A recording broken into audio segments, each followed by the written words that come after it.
제 목소리, 제 목소리 들리죠?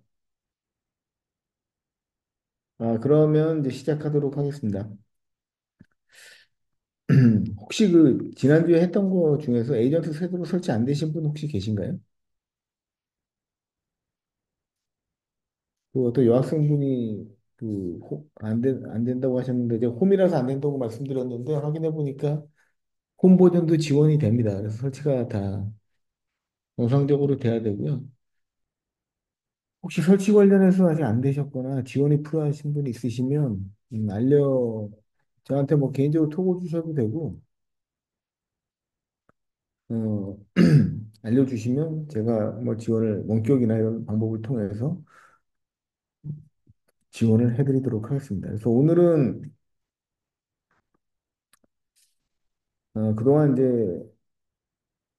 어, EDR에 대한 얘기를 이제 안 하고 전반적인 이제 흐름에 대해서 말씀을 드렸는데 오늘은 EDR이 뭐 하는 건지에 대해서 자세히 말씀드리도록 하겠습니다. 또 EDR이 뭔지에 대해서 소개를 드리고 어, 다음 시간부터는 EDR의 각 기능에 대해서 하나하나 살펴보도록 하겠습니다. EDR은 제가 여러 번 말씀드렸던 것처럼 엔드포인트 디텍션 앤 리스판스의 약자입니다.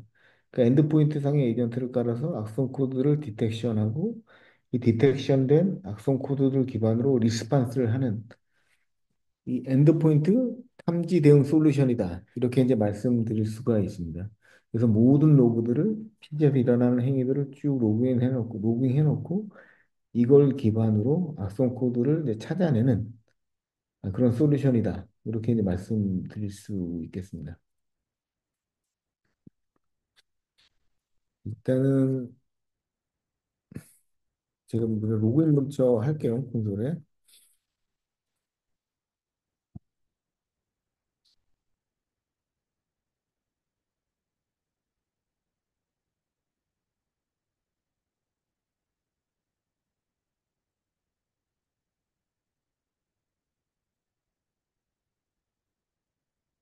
세트 인증 키를 넣고 이제 로그인을 하게 되면 이제 백석대 콘솔에 로그인 되게 됩니다. 여기 이제 말씀드렸던 것처럼 세팅으로 오셔가지고 유저에 오게 되면 이제 등록된 계정들을 보실 수 있고요.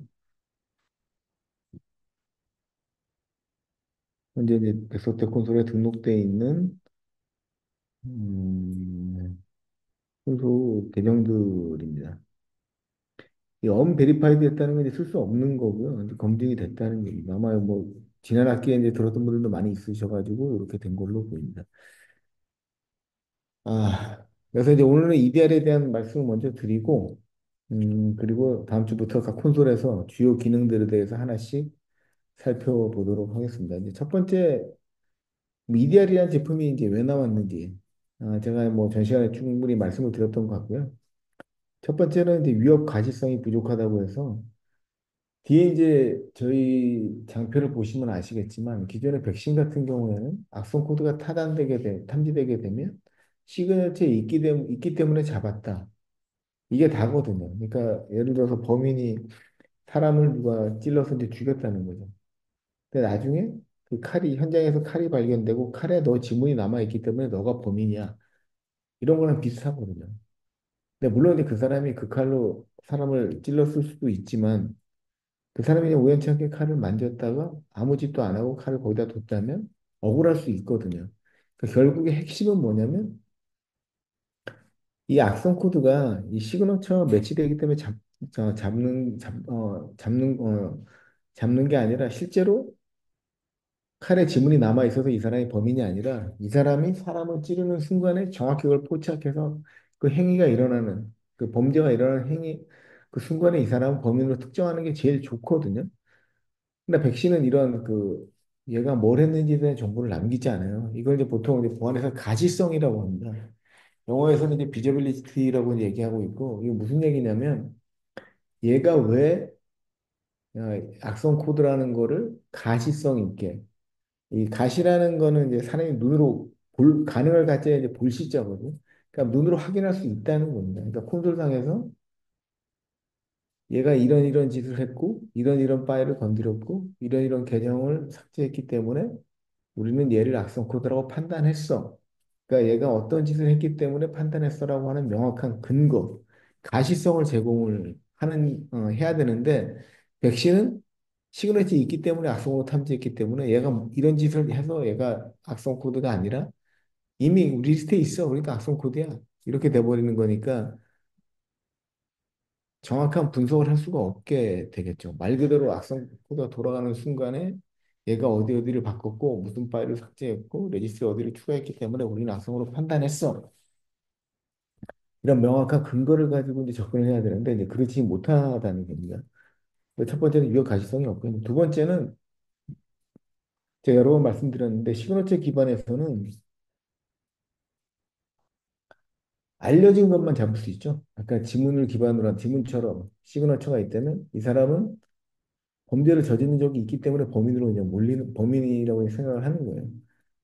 근데 새로운 악성 코드, 어제까지 없었던 완전 새로운 악성 코드가 오늘 출시됐다고 하면 이거는 탐지가 안 되겠죠. 왜냐하면 시그너처가 없으니까. 새로운 거는 시그너처가 없기 때문에 새로운 악성 코드에 대처할 수가 없습니다. 현재 남아있는 솔루션은. 실제로 악성 코드가 돌아갈 때 행위를 보고 잡게 되면 이게 새로운 거라 하더라도 당연히 잡을 수 있게 되겠죠. 그세 번째는 아까 시그너처만 의존하기 때문에 치료가 안 됩니다. 예를 들어서 PC에 이제 악성 코드 걸려보신 분들은 아시겠지만 걸리고 나면은 불안하거든요. 이 악성 코드가 어디 어디에 뭐 어떤 걸 숨겨놨는지 어떤 파일을 변경했는지 아무도 모릅니다. 그렇기 때문에 PC를 쓰더라도 굉장히 불안해요. 혹시 여기다 뭘 숨겨놓고 나중에 자기가 또 원할 때 들어와서 나를 공격하지 않을까. 이런 이제 불안함이 있기 때문에 백신 같은 경우에는 또 복구도 못하게 됩니다. 보통 예전에는 악성 코드 한번 걸리게 되면 파일이나 레이스를 많이 변경 안 했는데 최근에 보게 되면 악성 코드가 돌아가게 되면 PC의 레지스트리나 파일 같은 경우를 수만 개씩 변경을 해놓게 돼요. 근데 이러한 정보가 있다 하더라도 이거 수만 개를 수동으로 바꿀 수, 원복시킬 수 있을까요? 거의 불가능하죠. 그러니까 이제 EDR에서는 이 악성 프로세스가 하는 행위들을 모두 저장을 해놓기 때문에 이 저장된 값을 기반으로 해서 분석하고 복구를 할 수가 있습니다. 원래 상태로 악성 코드가 돌아가기 전 상태로 돌릴 수가 있어요. 그래서 이제 이 EDR이 복구까지 가능하다. 이렇게 말씀드리고 있고요. 시그너처 DB 같은 경우는 지속적으로 커지기 때문에 왜냐면 악성 코드 새롭게 나오니까 지금까지 나왔던 악성 코드를 다 DB에 한다면 너무 많아져서 속도가 안 나겠죠. 검색할 때. 근데 저희는 DB가 없기 때문에 빠르다. 이렇게 말씀을 드릴 수 있겠습니다.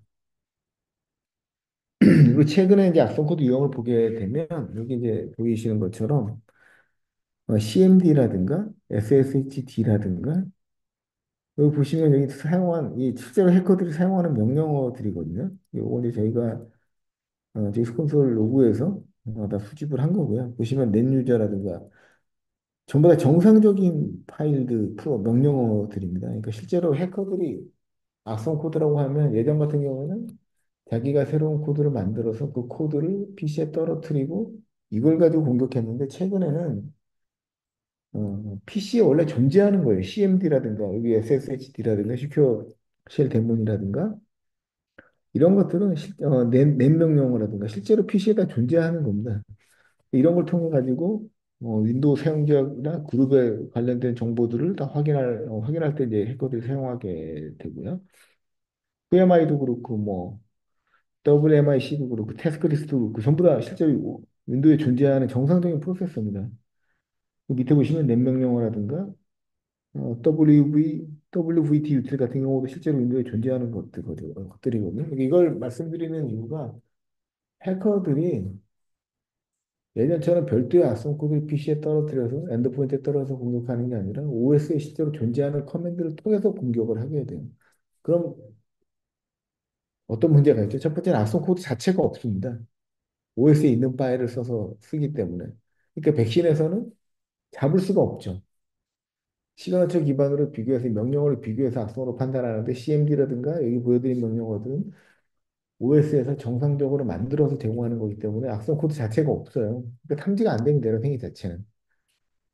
그리고 이런 걸 통해 가지고 이 PC 내에 어떤 계정이 있다, 어떤 계정이 있다, 어떤 그룹이 있다, 어떤 서비스가 돌아가고 있다 이런 걸 이제 해커들이 파악해서 추가적인 공격을 하게 되겠죠. 그리고 윈도우가 제공하는 기본적인 유틸리티만 사용하기 때문에 기존의 레거시에서는 잡을 수 없게 됩니다. 말 그대로 이 프로세서가 악성인지 아닌지를 판단하는 게 아니라 정상으로 판단된 프로세서를 하더라도 악성 행위를 하면 행위 기반으로 탐지했을 때만 이런 악성 행위들을 이제 탐지할 수 있게 되는 거죠. 그래서 이제 악성 코드를 차단하기 위해서 필요한 이제 기술들인데요. 앞에도 뭐 몇 주 전 시간에도 말씀을 드렸는데 현재 엔드포인트에 설치되는 보안 솔루션은 크게 이제 두 가지로 나눕니다. EPP와 EDR로 나누게 되고요. EPP는 엔드포인트 프로텍션 플랫폼의 약자라서 이거는 차단에 프로텍션 보호 차단에 집중하는 겁니다. 그 시그너처 기반으로 구성된 데이터베이스로 비교하는 대표적인 게 이제 엔티바이러스죠. 그리고 파일의 특성 기반으로 호스 방어벽이나 매체제, 애플리케이션 통제, 알려지지 않은 위협은 탐지할 수가 없습니다. 시그너처 베이스이기 때문에.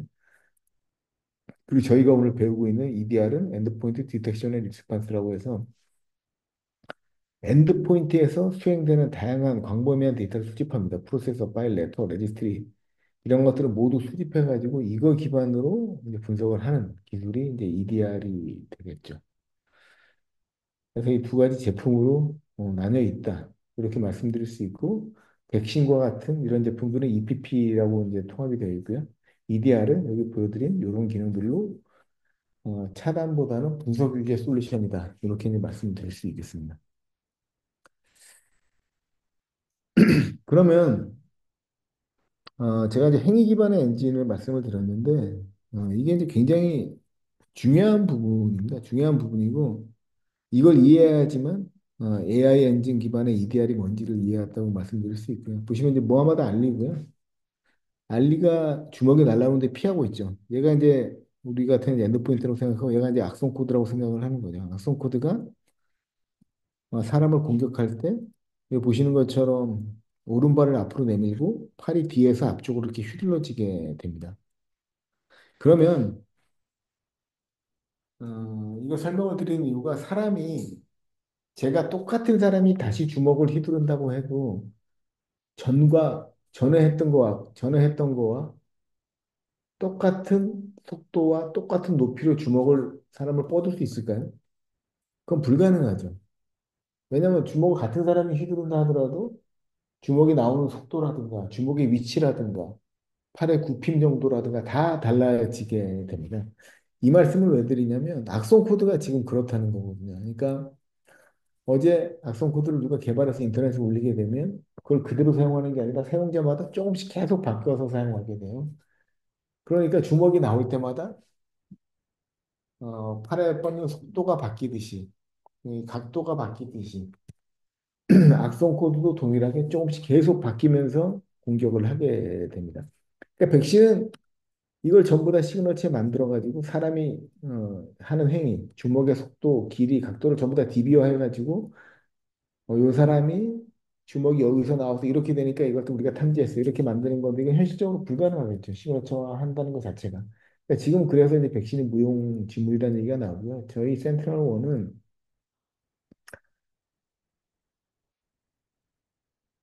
악성 코드라 사람이 주먹이 나오는 원리에서 이제 설명을 드리면 주먹이 뒤에 있다가 앞으로 나오는 거는 사람이 오른발을 내밀고 주먹이 뒤에서 앞쪽으로 나오는 행위, 이 행위 자체를 분석을 해서 차단을 하게 됩니다. 그러면 팔의 길이나 팔의 속도나 팔의 각도나 이게 조금씩 달라지더라도 결국에 사람을 치려고 하는 오른발이 앞으로 나오면서 주먹이 뒤에서 앞으로 나온다고 하는 행위 자체는 항상 똑같거든요.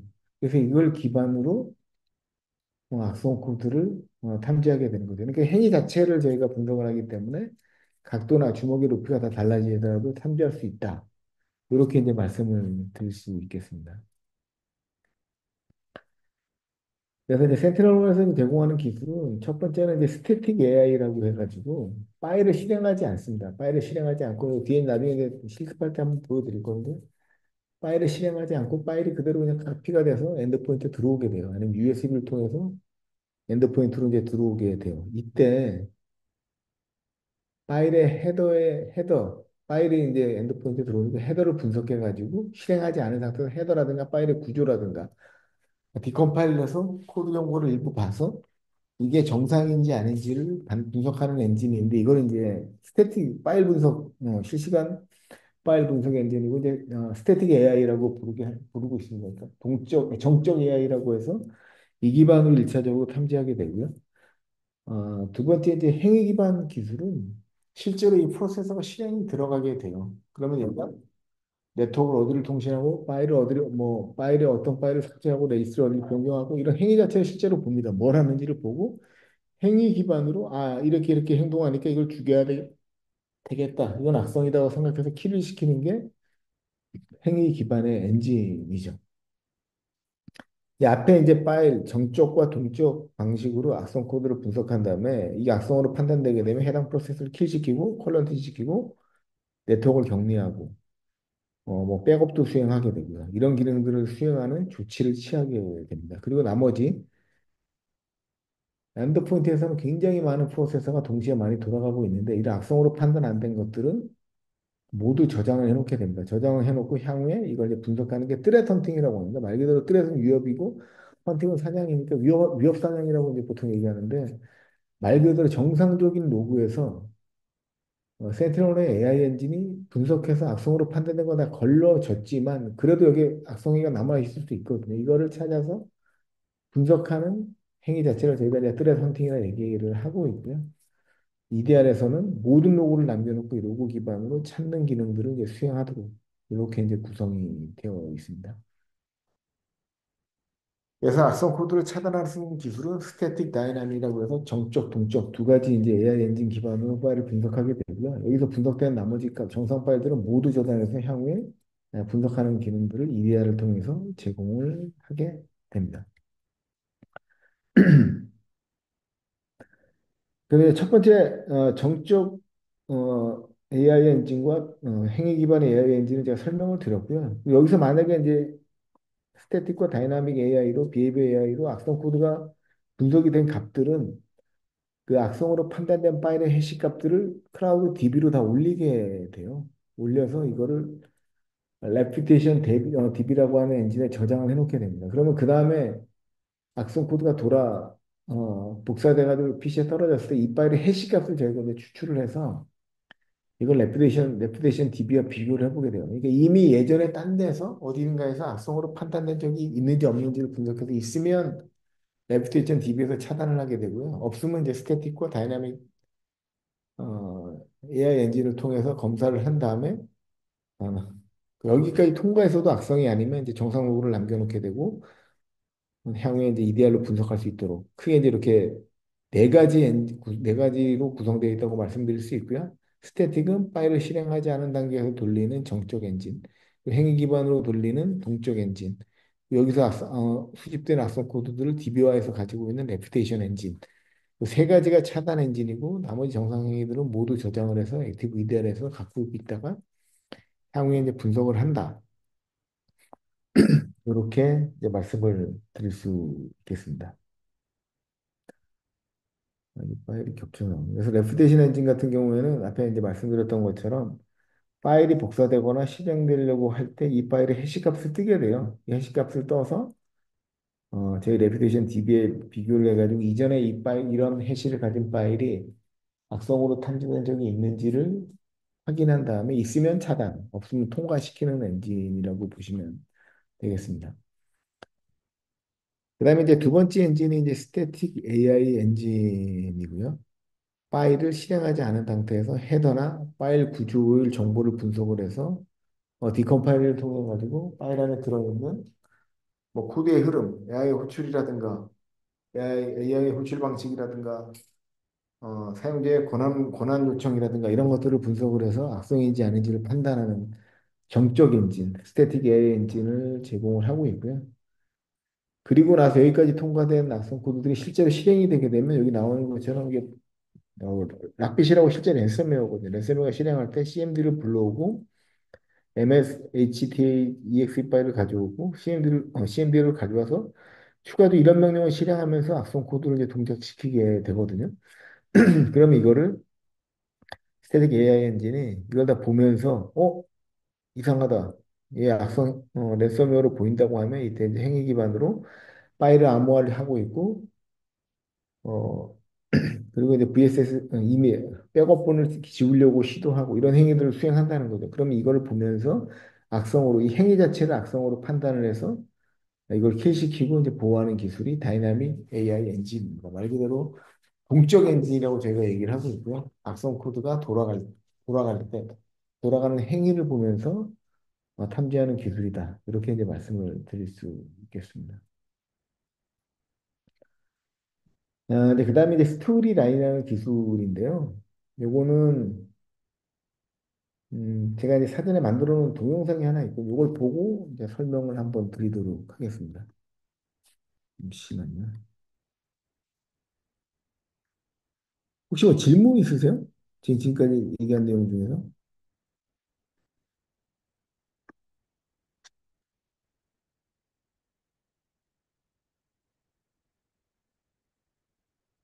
질문 있으신가요? 궁금하신 거는?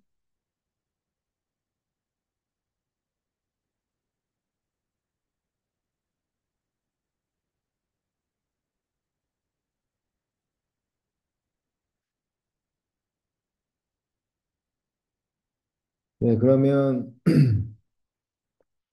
잠시만요. 저 화면을 지금 만들어 놓은 동영상이 있는데, 요거를 먼저 보여드리고, 이 스토리 라인은 저희한테 굉장히 중요한 기능이고요. 센트럴 오늘 핵심 기능입니다. 그래서 오늘 교수님이 뭐 시험 문제를 내달라고 하셨는데 제가 이 스토리라인에 대해서 공부를 많이 하셔야 됩니다. 그러면 도움이 많이 되실 거고요. 그 스토리라인이 뭐 하는 거고 어떤 기능을 갖고 있는지에 대해서 반드시 숙지를 하셔야 됩니다.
되겠습니다.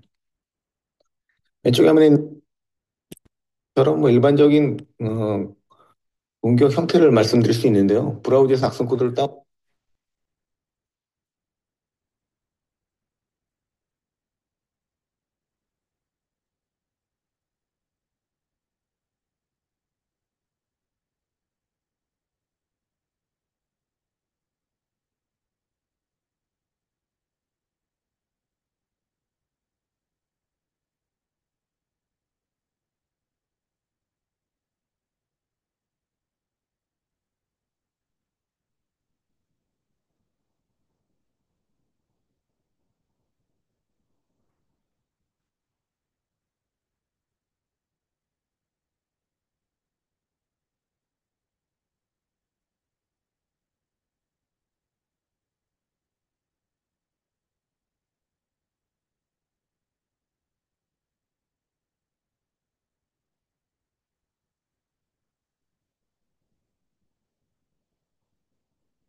그런 공격들이 하나의 과정들로 모다 이렇게 이제 정보를 제공하게 되는 거죠. 그러니까 백신에서처럼 이 파일은 악성이니까 삭제했다. 탐지해서 킬했다. 이게 아니고 전 과정들, 악성 행위가 최초에 어디서부터 유발됐고, 애인이, 안녕하세요. 센트럴문의 박정우입니다. 네, 오늘은 센트럴문의 특허 기술인 스토리라인에 대해서 알아보도록 하겠습니다. 화면에 보시는 것처럼 PC 내에서 공격이 이루어지게 되면 그 센트럴문에서는 스토리라인이라는 아이디 값을 부여하게 되는데요. 이것은 그 밑에 있는 트레드 아이디랑 이제 분리해서 생각을 하셔야 됩니다. 트레드 아이디 같은 경우는 하나의 악성 파일이 이제 실행됐을 때 악성 파일 기준으로 이제 부여가 되게 되고요.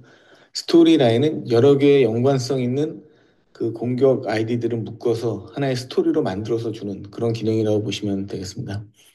그래서 밑에 있는 화면에서처럼 스토리 라인으로 검색을 하시게 되면 처음 공격이 이루어지는 처음부터 끝까지 모든 과정들을 하나의 스토리를 만들어서 부여하는 그런 형태라고 보시면 되겠습니다. 네, 기존의 레가시 백신 같은 경우는 악성 코드를 탐지하게 되면 이 악성 코드가 그냥 뭐 랜섬웨어다, 드라퍼다 이런 식으로 악성 코드명만 나오고 탐지해서 삭제하는 이 정도까지만 제공하기 때문에 이 악성 코드 실제로 어떻게 들어왔고 어떻게 동작을 했고 피신에서 뭘 했는지 이런 걸 알 수가 없거든요.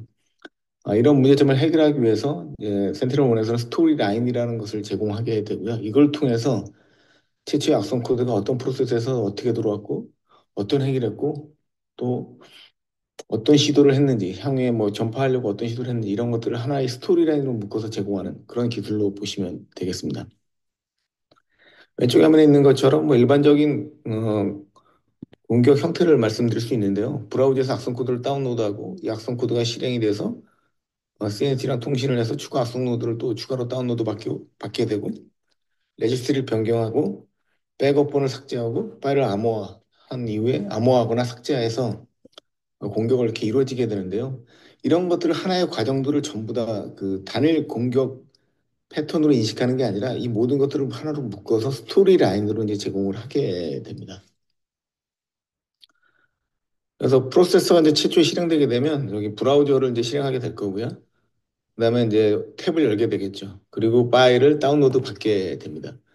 그래서 PC 내에는 download.exe라는 파일이 생성되게 되고요. 이 파일이 이제 악성 코드라는 거죠. 그래서 VSS 백업본을 이제 삭제하려고 시도하고 파워쉘을 통해 가지고 밑에 있는 이미지 파일이나 문서 파일들을 암호화를 이제 시도하게 됩니다. 그리고 레지스트리도 변경을 하게 되겠죠.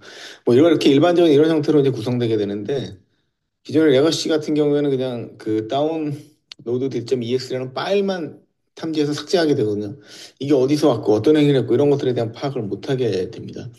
이런 문제점을 해결하기 위해서 이 센티널 웬에서는 이제 보시는 것처럼 PC 내에서 어떤 프로세서가 동작을 하게 되면 이 프로세서가 뭘 했고 무슨 파일을 바꿨고 레지스트리를 어디를 건드렸고 네트워크를 어디로 통신했고 이런 모든 정보들을 전부 다 로깅을 일단 하게 됩니다.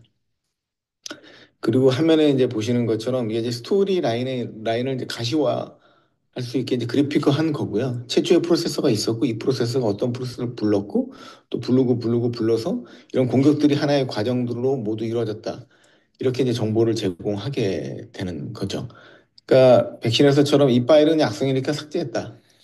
탐지해서 킬했다. 이게 아니고 전 과정들, 악성 행위가 최초에 어디서부터 유발됐고 그 악성으로부터 어떤 게 실행됐고 또 어떤 게 파생됐고 이런 것들에 대한 정보를 전부 다 제공을 하게 됩니다. 그래서 PC에서 봤을 때는 맨 마지막에 이 행위만 보이겠죠. 악성 행위로. PC를 이제 암호화를 PC에 있는 파일을 암호화를 이제 시도를 하는 겁니다. 레지스트리 변경하는 시도가 있었고요.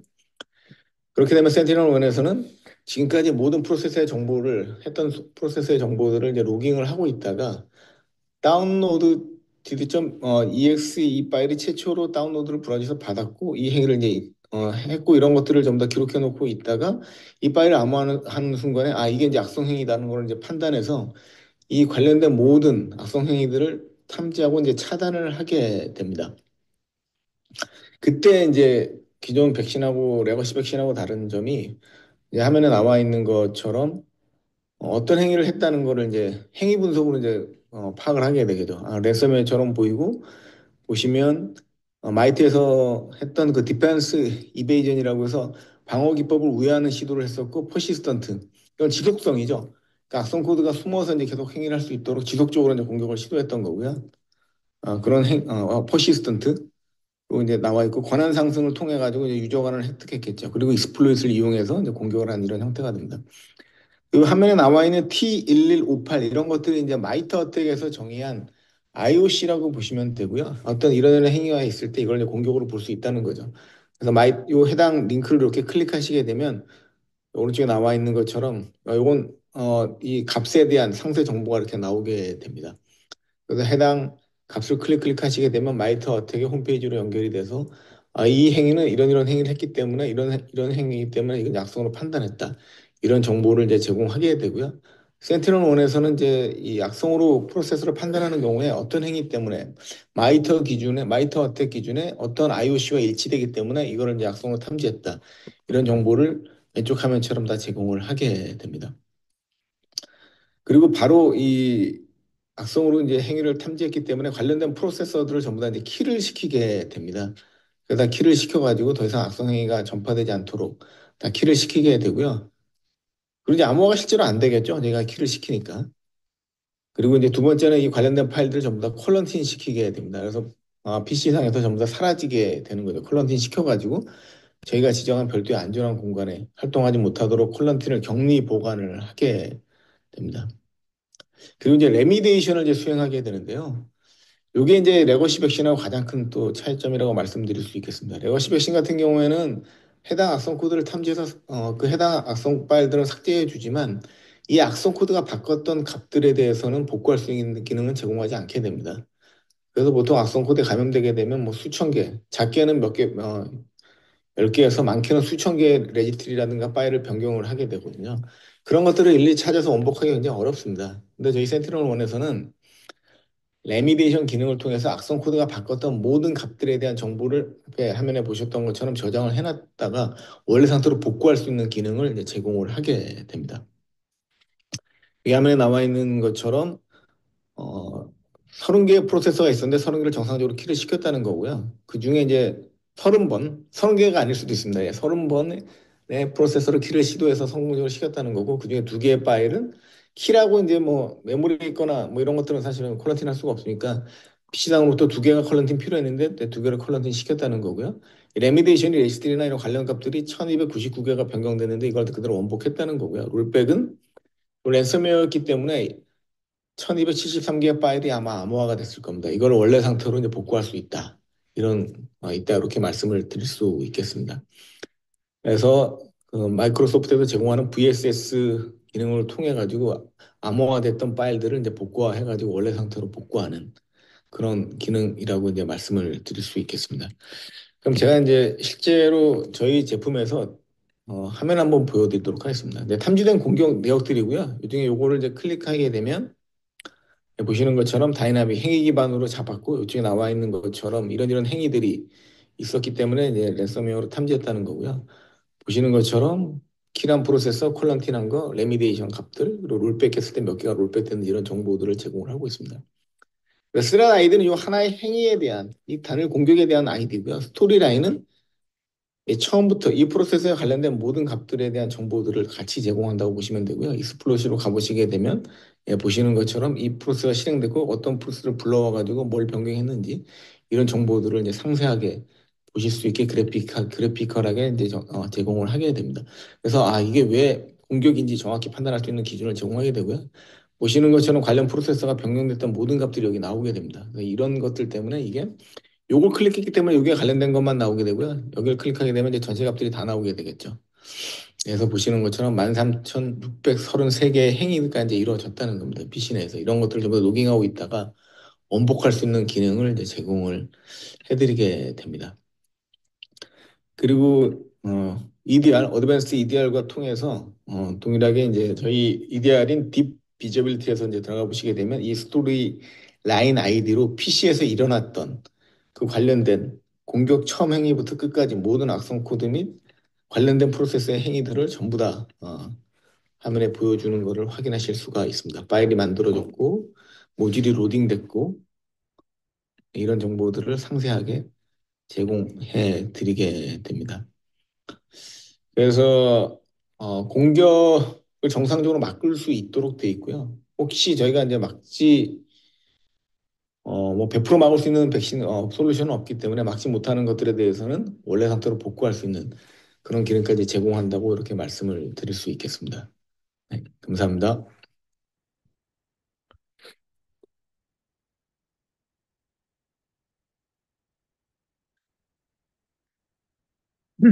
아, 어떻게 스토리라인이 뭔지 이해가 되시나요? 제가 아까 굉장히 강조를 했고, 오늘 이제 두 가지를 말씀을 드릴 건데, 두 가지 다 이제 시험 문제와 연관이 있습니다. 그래서 두 가지는 반드시 아셔야 되는데, 첫 번째는 스토리 라인입니다. 이게 어떻게 동작하고, 이게 뭐가, 어떤 기능을 하는지에 대해서 정확히 이해를 하셔야 되고, 두 번째는 제가 지난 시간에도 굉장히 많이 말씀을 드렸는데, 마이터 어택 프레임워크입니다. 이건 왜 말씀을 드리냐면, 대부분의 EDR, NDR, XDR, 현재 시장에 나와 있는 모든 제품들이 마이터 어택의 프레임워크를 기준으로 동작하도록 되어 있고요. 마이터 어택의 프레임워크는 세 가지로 되어 있다고 그러죠. TTP라고 제가 말씀을 드렸는데 혹시 기억하시는 분 있으세요? 첫 번째 T가 뭔지. 태틱스였고요. 두 번째가 테크니컬. 마지막이 이제 프로시저입니다. 이걸 줄여서 마이터 어택 프레임워크 TTP라고 이제 부르는데 마이터 어택이 뭐 하는 거고 이게 왜 생겼고 어떻게 구성되어 있는지 이런 것들에 대해서 준비를 하시면 됩니다. 그래서 스토리라인과 마이터 어택 프레임워크 이 두 가지에 대해서 설명할 수 있는 준비를 해오시면 시험에서는 이제 큰 문제가 없을 거다. 이렇게 말씀을 드리도록 하겠습니다. 혹시 뭐 궁금한 거 있으세요? 지금까지도 보신 동영상이나 오늘 한 내용 중에서. 이게 굉장히 중요한 내용이라서 오늘이 사실은 제일 중요한 것 같아요. 그래서 이 컨셉만 정확히 이해하시면 나머지는 콘솔에 사용하는 법을 배우는 거고, 배우는 거기 때문에 크게 뭐 어렵거나 그런 내용들은 아니거든요. 오늘 이론적으로 정확히 우리가 뭘 하려고 하고 뭘 배우고 하는지를 정확히 이해할 필요가 있거든요. 그래서 제가 강조를 굉장히 많이 드렸고, 시간도 많이 할애를 하고 있습니다. 이해되시죠, 다? 이해되시나요? 스토리라인이 뭐 하는 건지, 그리고 마이터 아트 프레임워크가 뭐 하는 건지.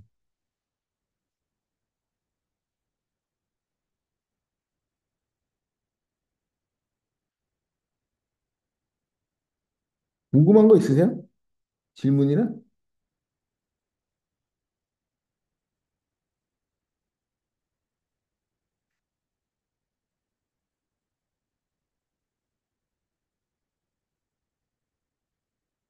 그러면 이제 다음으로 넘어가겠습니다. 그래서 아까 스토리라인은 최초의 해커가 브라우저를 제가 여러 CNN에 접속을 했는데 CNN에 뭐 자바스크립트 취약점이 있어서 CNN에 접속하는 순간에 자바 관련된 이제 프로그램이 돌아가게 되고 제가 그 패치를 안 해놓게 되면 글로 이제 악성 코드가 다운로드가 되게 되거든요.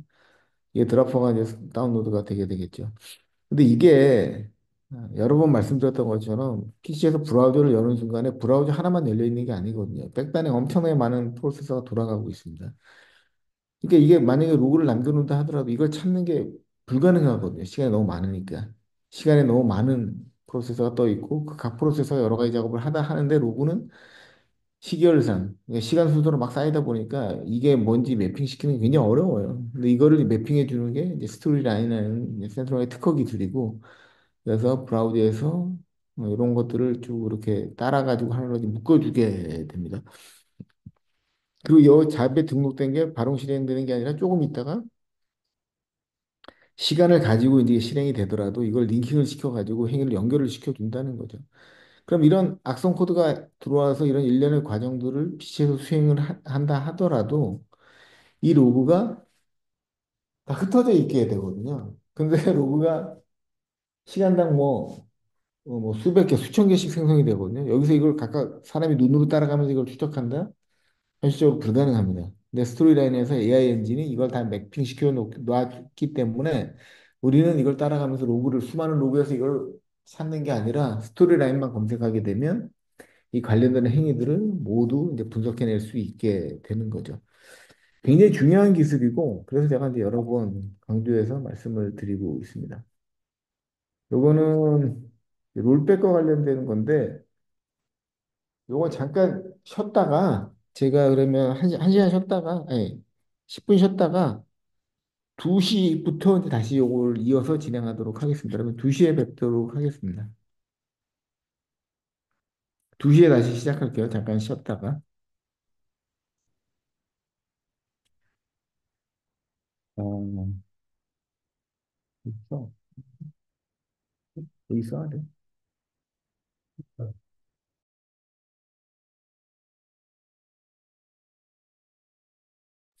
그러면 먼저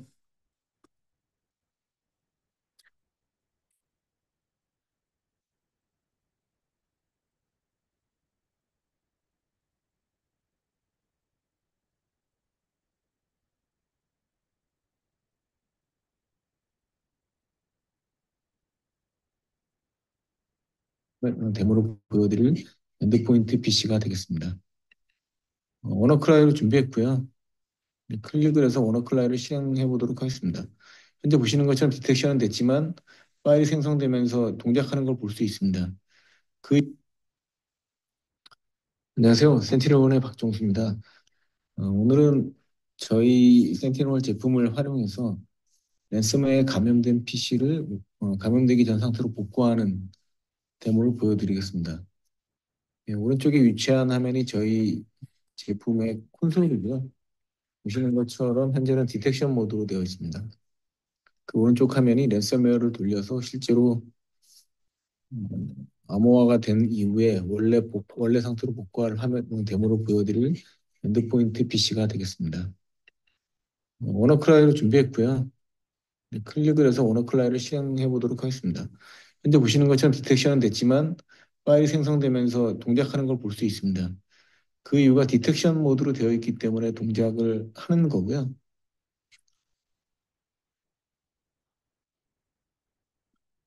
랜섬웨어에 감염이 됐습니다. 예, 보시는 것처럼 랜섬웨어에 감염이 됐고요. 해당 PC에 있는 파일들이 이제 암호화되는 것을 확인하실 수가 있습니다. 예, 감염이 됐고요. 예, 보시는 것처럼 감염 화면이 이제 뜨는 걸 확인하실 수 있습니다. 그럼 복구를 하기 위해서 일단 디텍션 모드는 복구가 안 되기 때문에 프로텍트 모드로 바꾸고요. 치료를 할 수 있는 레미데이트 그리고 롤백. 저희가 이제 롤백을 복구라고 보시면 되고요. 롤백까지 선택한 이후에 정책을 저장하도록 하겠습니다. 네, 이미 정책이 저장됐습니다. 랜섬웨어 경고문이 계속 뜨고 있고요. 이 상태에서 감염된 PC로 이동을 해서 이제 감염된 상태를 먼저 확인하고요. 그러면 이제 복구를 시작해 보도록 하겠습니다. 공격당한 내용, 1월 8일 오후 2시 53분, 현재 시간에 맞습니다. 1분 전에 감염된 걸 확인하실 수 있고요. 미디게이션을 통해서 이제 롤백까지 시키겠습니다. 그리고 해결된 거로 표시하고 이제 정탐이기 때문에 프로포스를 누르고요. 그리고 어플라이를 눌러서 복구를 하도록 하겠습니다. 순서로 정책이 내려갔고요. 예, 보시는 것처럼 하나하나 암호화된 파일이 이제 복구된 거를 보실 수 있습니다. 그리고 조금 지나면 예, 보시는 것처럼 원래 상태로 완전히 복구가 됐고요. 네, 워너클라이 같은 경우에는 시스템 관련 설정을 건드리지 않고 파일만 암호화하기 때문에 리부팅 없이 원래 상태로 복구가 된 걸 확인할 수 있고요.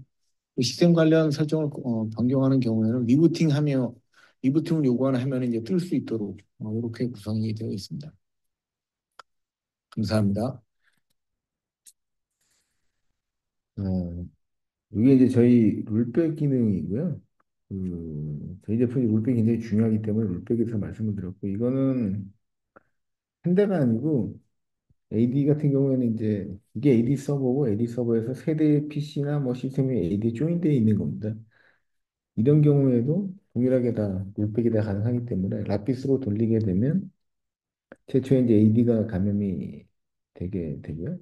지금 역시 동일하게 탐지 모드이기 때문에 탐지는 다 됩니다. 그리고 감염이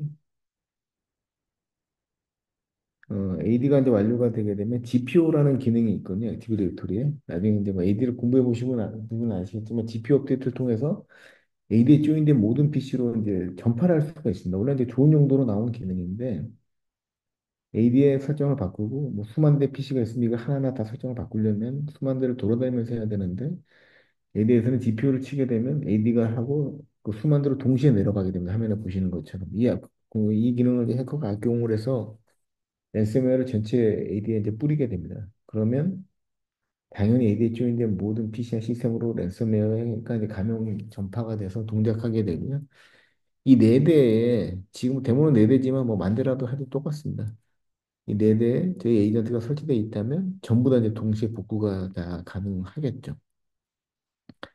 이걸 통해서 동일하게 콘솔에서 다 백업이 되어 있기 때문에 백업된 백업본으로부터 원래 상태로 돌릴 수 있는 롤백 기능이라는 기능을 통해 가지고 PC를 뭐든지 복구를 수행하게 됩니다.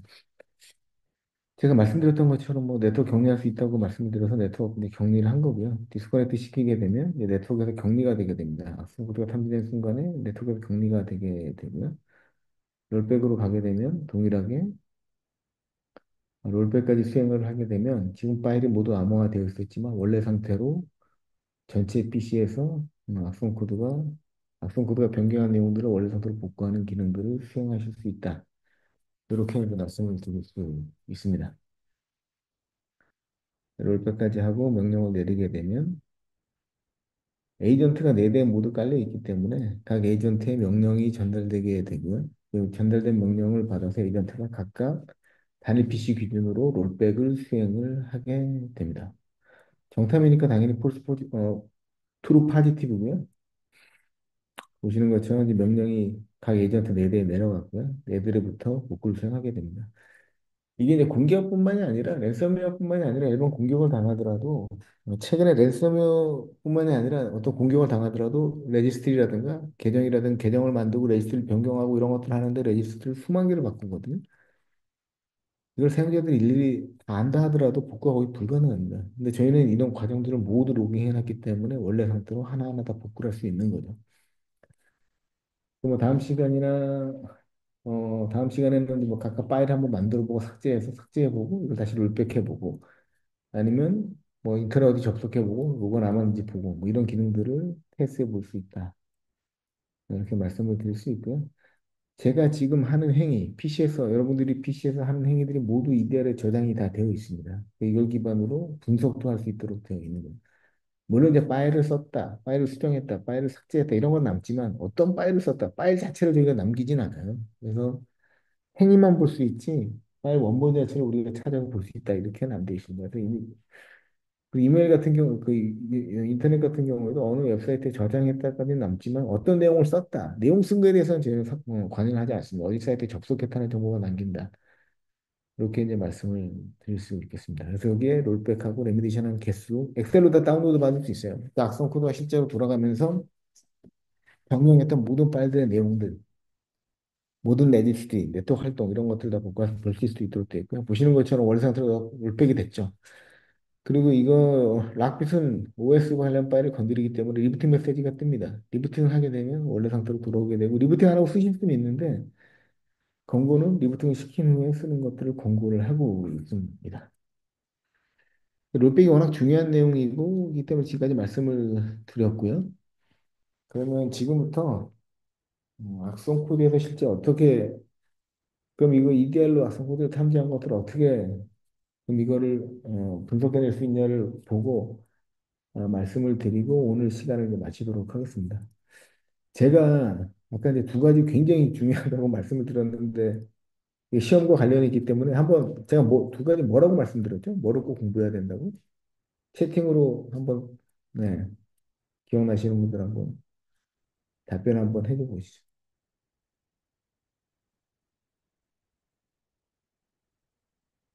두 가지를 제가 굉장히 강조했는데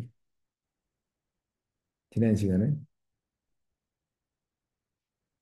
지난 시간에 아니 그렇죠. 앞 시간에 뭐였죠? 두 가지를 꼭 공부해야 된다고 말씀을 드렸어요. 그 실제로 이 ER에도 굉장히 중요한 기능이에요. 기억나는 분이 한 분도 없어요?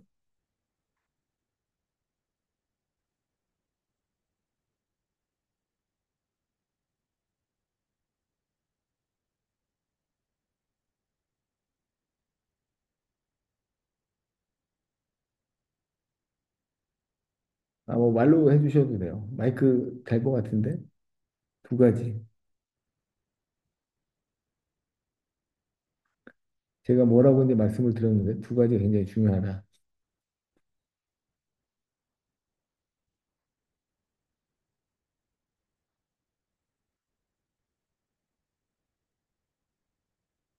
하나는 스토리 라인이라는 기능입니다. 스토리 라인 기능이 뭐 하는 거지? 아마 제가 동영상도 보여드렸기 때문에 모두 잘 아실 거라고 생각이 되고요. 악성 코드가 돌아갈 때 그 행위들을 분석해서 관련된 행위들만 묶어주는 기술입니다. 하나는 나머지 하나는 마이터 어택의 프레임워크가 뭐 하는 건지에 대해서 말씀을 굉장히 오랜 시간 지난주에도 말씀을 드렸고 이번에도 또 굉장히 자세하게 말씀을 다시 드렸어요. 그 이유가 마이터 어택의 프레임워크는 앞으로 이제 보완을 하시는 분들은 반드시 알아야 돼요. 거의 뭐 성경책 같은 그런 역할을 하는 거고요. 해커들이 하는 공격 단계를 14단계로 나눠서 TTP라고 해서 Tactics, Technique, Procedure로 나눠가지고 이거를 분류하고 정해놓은 프레임워크인가 말 그대로 프레임워크이고 그걸 기반으로 다 EDR, MDR, XDR 뭐 다 이거 기반으로 현재 제품이 개발되어 있고 이걸 기반으로 하기 때문에 굉장히 중요한 내용입니다. 이건 보완하시는 분들은 반드시 알아야 되는 기능인데 두 가지를 꼭 기억하시고 꼭 관련된 내용들을 한번 인터넷에서 찾아보시면 도움이 되실 것 같아요. 이거는 이제 레빌 랜섬웨어로 이제 공격을 했던 사항이고요. 아침에 출근을 했더니 이제 레빌 랜섬웨어 공격을 당해가지고 PC 내에, 시스템 내에 있는 파일들이 이제 암호화된 걸 발견을 한 겁니다. 그럼 이걸 어떻게 분석을 해야 될까요? 저희는 이 공격 기법 과정을 다 알기 때문에 여기서 이제 설명을 해놨지만 실제로는 해커가 어, 엑셀 파일의 매크로로 이제 공격을 하게 되고요. 그리고 UAC라고 하는 마이크로소프트에서 개발한 윈도우 관련된 기본적인 보안 기능입니다. 이걸 바이패스 해가지고 권한 상승을 시도했고 뭐 작업 스케줄러라든가 사용자를 추가하고 서비스 플로 서비스를 정지한 다음에 문서 파일을 이제 다운로드하고 삭제하고 레빌 랜섬웨어를 실행시켜가지고 시스템을 랜섬웨어에 감염시키는 이런 상태라고 이제 보시면 될 것 같습니다. 그래서 이걸 이제 분석할 때 이제 EDR이 있다면 굉장히 편하겠죠. 근데 아침에 출근을 해봤더니 그 해당 감염된 시스템에 PC나 딱 봤더니 파일 내용이 이렇게 되어 있는 거죠. 랜섬웨어 걸리게 되면 파일 뒤에 확장자가 뭐 이런 식으로 이상하게 이제 붙게 됩니다. 이런 확장자를 가지고 파일이 많이 붙어 있다는 겁니다. 그래서 암호화가 돼 있다는 거죠. 그러면 파일이 변경됐기 때문에 암호화가 되면 암호화 되더라도 파일 변경이거든요. 파일 변경된 행위 중에서 이런 글자가 들어간 행위를 모두 보여줘. 이렇게 해서 여기 명령을 치게 되면 여기 보시는 것처럼 이것만 보더라도 이게 레빌 랜섬웨어라는 걸 알 수 있죠. 윈도우 밑에 sys wow 64 밑에 레빌.ex라는 랜섬웨어가 그냥 파일이 실행되면서 랜섬웨어가 감행이 된 거고요. 여기 보시면 이런 리드미 파일을 이제 만든 것들이 이제 탐지가 됐습니다. 그러면 이걸 열어보게 돼요. 이걸 열어보게 되면 보시는 것처럼 스토리 라인이라는 아이디가 이제 남게 되고요. 이게 이제 뭐 하는 거냐면 지금까지 이 파일을 확장자를 붙여서 암호화시킨 행위들을 누가 했고 이거와 관련된 프로세서가 뭐가 있는지를 AI 엔진에서 모두 분석해가지고 스토리 라인이라는 값으로 이제 남겨놓은 겁니다. 그래서 제가 중요하다고 계속 이제 말씀을 드렸고요. 굉장히 이제 중요한 내용이죠. 그리고 여기 보시는 것처럼 스토리라는 아이디가 이렇게 나오게 되고 이거 기준으로 정렬을 하게 되면 여기 이제 나와 있는 것처럼 2만 개 정도의 행위가 있었고 프로세서 관련된 거 인디케이터, 파일, 네트워크, URL, 레지스트리 저희가 남기는 14개 항목 중에서 관련된 값들이 이렇게 찍혀 있고요. 인디케이터가 뭐냐면 제가 오늘 굉장히 중요하다고 여러 번 강조한 마이터 어택의 프레임워크를 인디케이터라고 합니다. 말 그대로 뭐 우리말로 하면 표시자 정도 되는데 이걸 왜 우리가 공격 행위로 판단했는지에 대한 근거를 인디케이터에서 볼 수 있어요. 게이트 플로우가 의심스러운 레지스트리 키를 만들었다는 겁니다. 이걸 이제 방어기술 우회하기 위해서 해커들이 이런 기법을 쓰는데 이런 행위가 이제 있었다는 거예요. 이 공격하는 과정에서. 그럼 이 마이터 택에 이 값이 이제 찍혀 있게 되는 거죠. T는 테크닉 프로시저잖아요. 여기에 T는 테크닉입니다. 테크닉. 이런 공격 기법을 썼다는 겁니다. 그래서 T기로 이제 나가게 되고요. 관련된 이런 행위가 있었기 때문에 우리가 이 행위를 마이터텍 기준으로 해서 공격 행위로 보고 탐지해서 인디케이터로 남겨놨다. 이렇게 이제 말씀드릴 수가 있어요. 지난주에 제가 어떤 학생이 저한테 이제 질문하셨는데 이런 식으로 이제 마이터텍 프레임워크가 다 남아 있게 돼요. 그래서 이게 공격 행위라고 판단을 하고 우리가 이런 행위들을 킬을 시키고 커런티니 시키고 엔드포인트에 불법적인 변경을 가하지 못하도록 이제 막게 되는 거죠. 그리고 EDR이건 MDR이건 뭐 XDR이건 간에 이런 행위 자체를 이제 AI 엔진이 식별해서 인디케이터를 남겨놓는데 그게 마이터텍의 프레임워크 기준으로 남긴다. 이렇게 말씀드릴 수 있고요. 나중에 이거 아마 보안회사로 가시게 되면 뭐 마이터텍 프레임워크는 반드시 공부를 하셔야 되고 거의 뭐 바이블 같은 성경 같은 부분이기 때문에 어떻게 구성하고 어떨 때 쓰는 거고 TTP가 뭐고 이런 것들에 대해서 기본적으로 이제 공부를 좀 하시는 게 큰 도움이 되시죠, 나중에. 그래서 여기 보시면 이제 테이블 형태로 보이는 거고요. 이거 이제 프로시저로 보게 되면 이런 식으로 이제 나오게 되죠. 검은색은 정상 프로세서입니다. 그래서 검은색으로 표시한 거고 빨간색부터가 우리가 악성으로 판단해서 여기는 이제 막아야 된다는 거죠. 검은색을 쭉 보게 되면 로그인한 다음에 뭐 일반적인 PC 활동하다가 MSH가 브라우저니까 브라우저로 MSH로 브라우저를 열어서 웹사이트를 접속한 다음에 MSH를 누르면 여기 URL이 나오겠죠. 그리고 아마 MSH에서 뭔가 엑셀 파일을 다운로드 받은 것 같아요. 그러니까 이 다운로드 받은 엑셀 파일을 실행하려고 열어보려고 클릭하니까 엑셀이 실행되면서 그 엑셀 첨부 파일이 열렸던 거로 보이고요. 그 엑셀이 이걸 클릭하니까 엑셀.exe가 실행될 때 41개의 이벤트가 있었고 인디케이터, 와이트 어택에 위배가 되는 공격 행위가 11건이 있었고 엑셀에서 파워쉘을 불러왔거든요. 아마 이거 매크로 기반의 파워쉘 공격인 거로 보입니다. 그러니까 크로스 프로세서로 파워쉘 하나 불러왔고 커맨드 스크립트, 당연히 파워쉘이니까 커맨드 스크립트도 돌아갔겠죠. 그 프로세서 관련 행위가 두 개가 있었고 파일을 20개 바꿨고 URL이 3개 있었고 네트워크 행위가 2개 있었고 레이스리가 하나가 변경됐다. 이 하나하나 클릭할 때마다 이런 값들이 다 나오게 돼요. 이 프로세서가 뭘 바꿨는지. 이게 이제 기존의 레거시와 다른 겁니다. 이게 가시성이라고 말씀을 드리는 거죠. 이 공격이 일어날 때마다 이런 행위가 있었고 우리가 이거를 명확히 이해하고 분석할 수 있는 기반을 제공을 해주게 됩니다. 엑셀에서 파워쉘이 실행되고 파워쉘 기반으로 공격이 쭉쭉 진행되는 과정에서 있었던 공격 행위들을 다 눈으로 다 보이기 때문에 사실 금방 분석이 되죠. 이 엑셀은 11개 마이터텍 기준에 입어야 되는 11개의 공격 행위가 이 엑셀이 실행시키면서 일어났고 URL 3개, 파일 20개 이런 식으로 컬럼을 이제 클릭하게 되면 컬럼별로 어떤 행위가 있었는지를 쉽게 분석을 해줄 수 있게 해줍니다. 그 엑셀에서 넘어가다 보면 뭐 파워쉘, CMD, 파워쉘 쭉 공격이 진행되게 되고 SLUI, EXE 같은 프로세스를 타고 공격이 계속 진행되는 과정에서 네트워크 통신한 것들을 이렇게 클릭을 해보게 되면 외부로 4444 포트로 이거 리버스 쉘 공격을 한 거로 보입니다. 리버스 쉘이 열린 거를 확인하실 수 있도록 돼 있어요. 프로세서별로 네트워크 행위라든가 있게 되면 그 프로세서 기준으로 로그를 모두 남기게 되어 있기 때문에 완전히 다르죠. 백신 같으면 맨 앞에 있었던 이파일을 있다 없다만 남기고 공격이 만약에 시그널 접수가 실행되게 되면 뭘 했는지 하나도 안 남아요.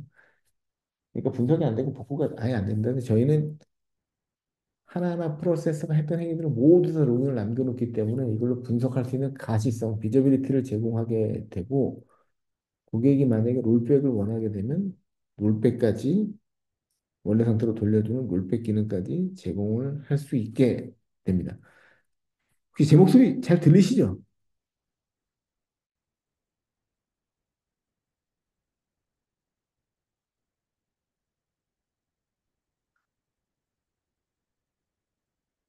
혹시 뭐 질문 있으세요? 궁금하신 거나? 이해는, 이해는 되고 계신가요? 제가 무슨 얘기하는지 이해가 된다. 이해는 되시는 거죠? 아니면, 뭐 이게 대면 수업이 아니다 보니까 반응해 볼 수가 없어서. 이해되는 걸로 믿고 넘어가도록 하겠습니다. 그래서 이제 네빌 랜섬웨어가 진행하면서 했던 행위들을 다 이렇게 추적해서 볼 수 있도록 되어 있고요. 파워쉘에 보게 되면 이거 전부 다 최근에는 이 명령어들을 암호화는 아니고 인크립팅 한다고 하거든요. 16지연수 기반으로 인크립팅 해가지고 사람이 읽어볼 수 없는 값으로 이제 변경해서 이제 공격을 수행하게 되는데 이거를 보시면 디코딩을 해줘요. EDR에서는 사람이 읽을 수 있는 값으로 디코딩을 해서 이제 제공을 하게 되고요. 이거는 보니까 태스크 매니저 윈도우에 돌아가는 잡에다가 이거 등록을 한 걸로 보입니다. 파워쉘 기반의 스크립트를 등록을 이걸 왜 했을까요? 왜 했냐면 나중에 PC가 리부팅 되거나 이래서 뭐 지금 내가 공격 한참 하고 있는데 메모리에 어떤 값을 남겨놨는데 리부팅 시키면 다 날아가거든요. 그럼 이 쉘을 통해 가지고 다시 내가 원하는 지정한 서버로 붙게 하는 겁니다. 그러니까 언제든지 내가 공격을 할 수 있도록 원격 쉘을 열어놓는 거예요. 말 그대로 원격에서 CLI 치듯이 쳐서 언제든지 이 시스템에 접속해서 내가 원하는 것들을 다시 수행할 수 있도록 PC가 리부팅 되더라도 정기적으로 태스크 매니저니까 작업 관리에 등록을 해놓고 정기적으로 실행되게 함으로써 언제든지 들어와서 공격할 수 있도록 하는 백도어를 만드는 겁니다. 말 그대로 이게 백도어거든요. 자기 스크립트에 걸어서 백도어를 만들어 놨다. 이렇게 보시면 될 것 같습니다. 그래서 해커가 이제 파일을 지우고 나가더라도 이거 PS 기적은 OS에 기본적으로 존재하진 않을 겁니다. 근데 이게 이제 악성 파일은 아니에요. 원래는 이제 원격에 있는 프로세서를 실행할 때, 원격을 실행할 때 쓰는 MS에서 만든 프로세서인데, 이게 원래 좋은 의도로 만든 거거든요. 작업을 이제 분산 환경에서 할수 있도록 MS에서 좋은 의도로 만들었는데, 해커가 이걸 악용을 하죠. 해커의 PC는 부산에 있는데, 서울에 있는 서버에다가 PS 이그제가 씌운 다음에, 부산에서 명령을 내려서 서버에 있는 PC를 조작하도록 하는 명령어거든요. 그러니까 원래는 좋은 용도로 개발해서 굳이 원격지에 둔 서버에 가지 않더라도 원격에서 작업을 하려고 하는 좋은 의도로 개발됐는데 해커가 이걸 악용해가지고 공격을 하는 거죠. 그래서 해커들은 대부분 이렇게 공격을 하고 나면 이 파일을 지워요. 그러면 뭐 파일 델리트로 파일을 지웠죠. CM들에서 파일을 삭제하고 나갔습니다. 파일을 이제 삭제하고 나갔는데 이것도 EDR에서 그거 남기 때문에 이건 만약에 저희 EDR이 없었다면 파일이 삭제된 건 모르기 때문에 뭐로 공격했는지 알 수가 없거든요. PS 이그젝이라는 프로세서를 통해 가지고 원격에서 파일의 변경이나 시스템의 변경 작업을 수행했는데 이거 파악할 수가 없죠. 이 요구가 없으면. 근데 저희는 이거를 파일 삭제한 것 그냥 다 남겨놓고 볼 수 있기 때문에 이걸 기반으로 분석이 가능하고 이 삭제된 파일도 살릴 수 있습니다. 삭제된 파일도 살려가지고 원본도 확인할 수 있는 기능까지 제공을 해드리고 있습니다. 이 복구는 제가 이제 앞에 말씀을 드렸는데 MS에 이제 VSS라는 기능과 연동을 해서 이제 하도록 되어 있고요. 스냅샷이라는 걸 떠가지고 시스템의 변경 값들을 저장해 놓고 변경 값들을 원래 상태로 돌리는 용도로 이제 저희 에이전트와 같이 사용하게 됩니다. 이 VSS와 연관된 가장 핵심 기술이 뭐죠? 스토리 라인입니다. 여기서도. 왜냐하면 해커가 돌아갔던 프로세서가 뭔지를 했는지를 정확히 판단을 해야지만 백업본이 있더라도 그걸 돌릴 수가 있거든요. 이 스토리라인이 AI 기술을 통해서 이 스토리라인에 해커와 관련된 프로세서만, 공격 프로세서 관련된 것만 쭉 매핑을 해가지고 저장을 해놨기 때문에 역순으로 해커가 했던 행위를 역순으로 쭉 복구를 시켜가지고 시스템을 복구시키는 그런 기능에 활용이 되게 됩니다. 그래서 여기 보시면 레미디의 롤백에 관련 내용들이 다 남아 있어요. 이걸 기반으로 원격으로 돌려가지고 복구를 수행하면 된다. 이렇게 말씀을 드릴 수 있겠습니다. 그 다음에 이제 윈도우 이벤트 로그고요. 이거 다 윈도우 쓰시니까 다 아실 거예요. 뭐 애플리케이션, 시큐리티, 셋업, 시스템 뭐 이렇게 5가지 항목으로 이제 로그가 다 남아 있는데 이거를 이 이벤트 로그를 모두 이제 수집해서 이제 분석을 해야 됩니다. 왜냐면 해커들은 공격을 한다면 이걸 다 지우고 나가요. 여기에 보면 이제 굉장히 보안적으로 쓸만한 로고들이 많거든요. 누가 어떤 계정으로 들어왔고 어떤 작업을 했고 뭘 변경했고 해커들은 이런 추적을 피하기 위해서 공격이 끝나면 윈도우 이벤트를 다 지우고 나가게 돼요. 그러니까 공격이 끝난 시점에서 볼 수가 없겠죠. 근데 저희 센트럴원에서는 저희 에이전트에서 이거를 이제 수집을 해서 같이 저장을 해놓게 됩니다. 저희 콘솔에, 클라우드에. 그러면 이 엔드포인트에서 지우더라도 저희 콘솔에 로고가 남아있기 때문에 향후에다 어떤 행위가 있었고 어떤 공격이 있는지를 다 분석이 가능하겠죠. 그래서 윈도우 이벤트 로그를 남기는 게 굉장히 중요하고 여기 보시면 저희가 이제 프로세서가 동작하면 남기는 값들이 여기 보시면 14가지 14가지로 있는데 이거 외에 윈도우 로그를 남길 수 있는 메뉴가 별도로 있습니다. 요거까지 선택하시면 윈도우의 그 수집된 로그들 여기 보시면 윈도우의 서버 뭐 시큐리티 동에 몇 번 타입의 로그 아이디가 49855 남았다. 이것들을 같이 모두 수집을 해서 클라우드에서 같이 분석할 수 있는 기반을 제공을 하게 됩니다. 그러니까 해커가 예전처럼 윈도우의 로고를 지우고 나간다고 하더라도 그 로고 자체는 저희 콘솔에 다 남아 있으니까 분석을 굉장히 용이하게 할 수 있다. 이렇게 이제 말씀을 드릴 수 있겠습니다. 근데 그 다음은 이제 마켓플레이스라는 기능인데요. 요거는, 요거는 지금 말씀드리는 것보다 EDR에 대한 컨셉을 먼저 이제 정리를 할 필요가 있고, 오늘은 이제 EDR 관련된 내용을 쭉 말씀을 드렸고요. 이건 나중에 EDR에 대한 내용이 다 끝나면, 그때 이제 다시 한번 어, 시간을 준비해서 말씀을 드리도록 하겠습니다. 그리고 오늘 마지막으로 제가 예전에 데모 영상 좀 만들어 놨던 게 있거든요. 칼리 기반으로. 요걸 마지막으로 보여드리고 오늘은 이제 수업을 마치면 될 것 같습니다. 그리고 다음 주에 각 기능에 대해서 세세하게 지금까지는 이제 쭉 어, 관련 컨셉 위주로 말씀을 드렸고 지금은 실제로 다음 시간에는 실제로 각 콘솔에 들어가 가지고 이게 어떻게 동작하는지 이런 것들에 대해서 이제 말씀을 드리도록 하겠습니다. 화면 보이시죠?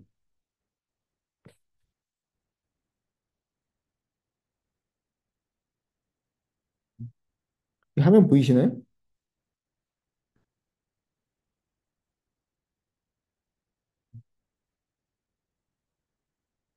지금 화면 보이고 계신 거죠, 지금? 안 보여요.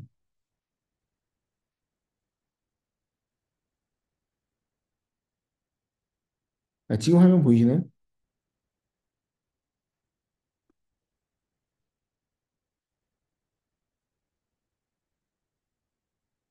네. 여기서 이제 악성 스크립트를 기반으로 해서 공격하는 칼리로 만든 데모고요. 사실 이건 뭐 그렇게 어렵진 않습니다. 보시면 이제 배치 파일을 만들어서 스크립트가 이제 실행될 수 있도록 만들어 놓은 거고요.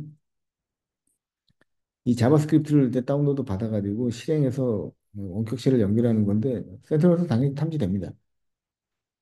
보시면 노트패드에서 이중으로 인코딩 아까 말씀드린 암호화는 아니고 인코딩을 해가지고 이렇게 인코딩하면 내용을 확인할 수 없거든요. 물론 이거 누군지 풀 수는 있습니다. 디코딩을 할 수 있습니다. 근데 뭐 일반인들은 못하지만 그냥 웹사이트 가서 그냥 디코딩하면 누구나 디코딩 되거든요. 근데 이거는 그래서 해커들은 기본적으로 대부분 이제 인코딩을 해서 공격을 하게 되죠. 자기가 공격한 스크립트 내용을 이제 보지 못하도록 하기 위해서 디코딩을 하고 보시면 다 탐지되는 걸 확인하실 수가 있어요. 음, 음. 그러면 이제 칼리에서 다운로드 받은 다음에 원격 쉘로 연결을 하고 이걸 기반으로 어떻게 동작하는지를 말씀을 드리겠습니다. 네.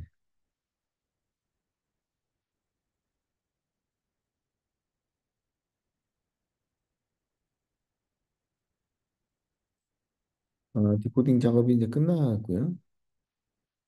파워쉘에서 스크립트 기반으로 그걸 인코딩된 악성 파워쉘 스크립트를 만든 겁니다. 그러니까 실제로 아까 같은 이제 파워쉘 스크립트인데 이게 암호화가 아니고 인코딩이 돼가지고 이제 값이 뭔지 안 보이게 저렇게 숨겨놓은 거고요.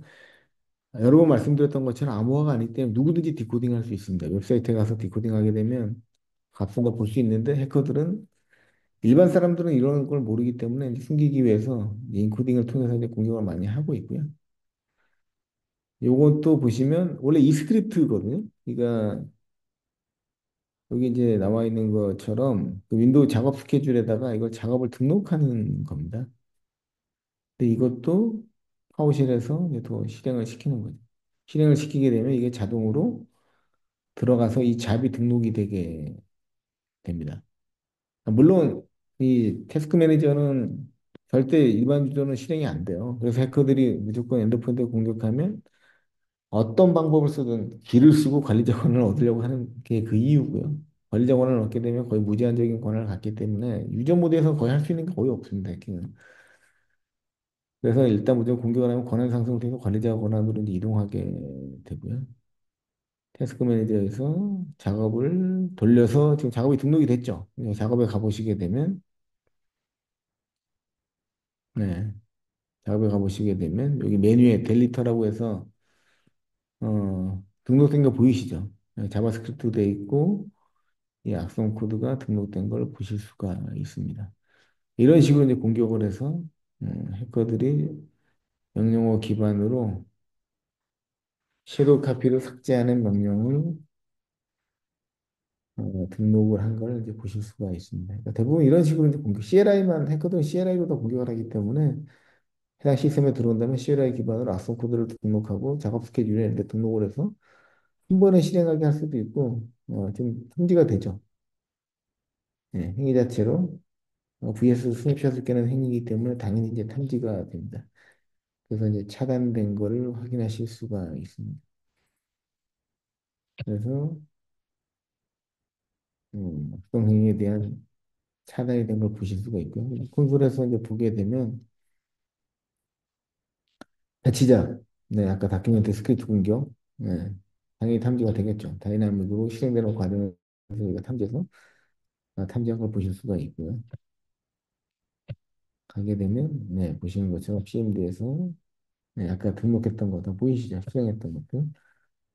악성 해커 코드 기반으로 커맨드 라인에 들어간 것까지 모두 잡아서 탐지를 수행한 것을 확인하실 수가 있습니다.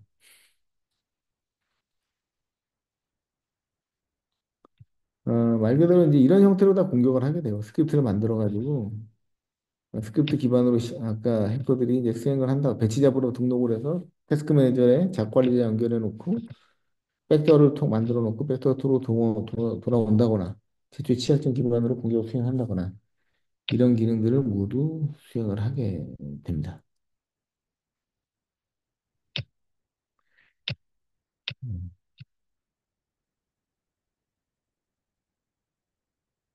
그 배치 2 같은 경우도 네, 스태틱으로 이건 파일 내용 자체에 이상이 되고요. 스태틱으로 탐지한 걸 보실 수가 있고요. 그리고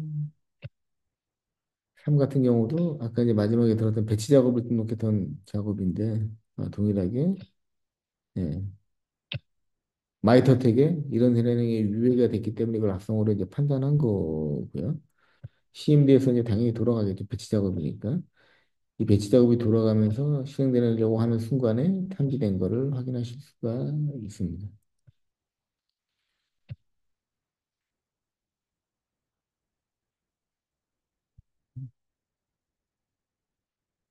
이것도 네, 다이내믹 엔진으로 파워쉘 기반으로 악성 스크립트였기 때문에 탐지가 일어났던 것들을 이제 확인하실 수 있도록 구성이 되어 있습니다. 네.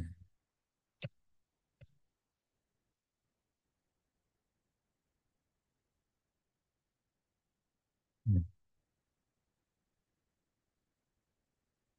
이런 것들을 그 해커들은 들어와서 수천 개의 동시에 이렇게 막 그래서 AD 관리자 권한을 굉장히 원하고 AD 관리자 권한을 얻게 되면 무제한적인 조인된 PC에 무제한적인 접근할 수 있기 때문에 AD 관리자를 가장 선호하고 LA 관리자가 안 되면 시스템 관리자라도 얻어가지고 해당 시스템에 대한 장악권을 완전히 갖추려고 하고요. 그리고 나서 레터럴 무브먼트로 내부로 전파 공격을 수행하게 되고 그 전파 공격 기반으로 해서 내부 시스템으로 들어와서 공격하는 이런 구조로 동작을 하게 됩니다. 아까 시뮬레이터 악성 코드 여기다 근거 남아 있죠. 그러니까 저희 로그를 보게 되면 왜 이게 악성으로 판단했고 왜 이거를 우리가 탐지했는지에 대한 정확한 정보들을 확인할 수 있어요. 백신하고 완전 다르죠. 백신은 시그너치 있다 없다만 나오기 때문에 이게 불명확한데 저희는 모든 근거가 다 남아 있으니까 100% 이게 악성이다 아니다 판단을 정확히 할 수 있게 되죠. 근거를 가지고 할 수 있기 때문에 어, 분석할 때 굉장히 큰 도움을 받게 됩니다. 다른 엔드포인트, 다른 이제 레거시와 다르게 일단 명확하게 근거가 있잖아요. 보시면 왜 이게 이런 자바스크립트 기반, 비주얼 베이직 기반으로 이런 소프트가 들어갔다고 확인할 수가 있기 때문에 명확하게 근거를 가지고 탐지하고 대응할 수 있는 기반을 제공을 하게 됩니다. 오늘은 이제 이 정도 하면 될 것 같고요. 혹시 뭐 질문 있으신가요? 질문 있으면 질문 받고 오늘은 이제 마치도록 하겠습니다. 혹시 궁금하셨던 거나 이해 안 되는 부분들 질문해 주시면 답변 드리고 오늘 마치도록 하겠습니다.